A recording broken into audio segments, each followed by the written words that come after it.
السلام علیکم ګرانو کتونکو، امید لرم چې ښه به ټولو ملګرو ته، یارانو، دوستانو ته، مسافرو ته د ورکوټي اختر غټې خوشحالۍ ډېرې ډېرې مبارک شه زموږ د سایډ نه. او الله دې وکړي چې دغه خوشحالي په تاسو بار بار راشي، په موږ او تاسو بار بار راشي په روغ صحت سره، په ډېرو خوشحالو سره. دغه یو شارټ شان میسج ټولو دپاره چې د اختر په دغه خوشحالو کې د غریبو خیال وساتئ، خصوصا د مور او پلار خیال وساتئ، د ماشومانو بچنګو خیال وساتئ، د ګاونډیانو خیال وساتئ، د هغه خلکو خیال وساتئ چې کوم د ځان خیال نشي ساتلی، هغوی هم په دغه خوشحالو کې شامل کړئ.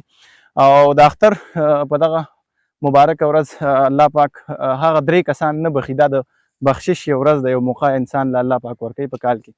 نو هغه درې کسان نه بخي چې کوم شرابي عدتي، کوم د مور او پلار نافرمانی، او کوم انسان تعلق ختموي، قطع تعلق مطلب رشتې ختموي.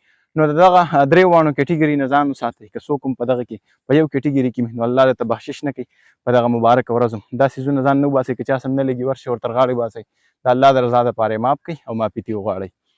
او که څه چا تعلق ختم وي، تعلق بحال کړئ.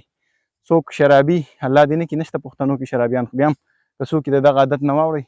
او دریم د مور او پلار چې کوم خلک نافرمانه ورشئ په خپو ورته پرېوځئ، منت زاري ورته وکړئ، معافي ترې وغواړئ. دغه د مور او پلار چې کوم مقام دی نو دا په دنیا کې د بل چا نشته، معافي ترې وغواړئ د اختر په ورځ چې الله پاک ستاسو هم بخشش وکړي. ډېره مهرباني، شکریه، والسلام.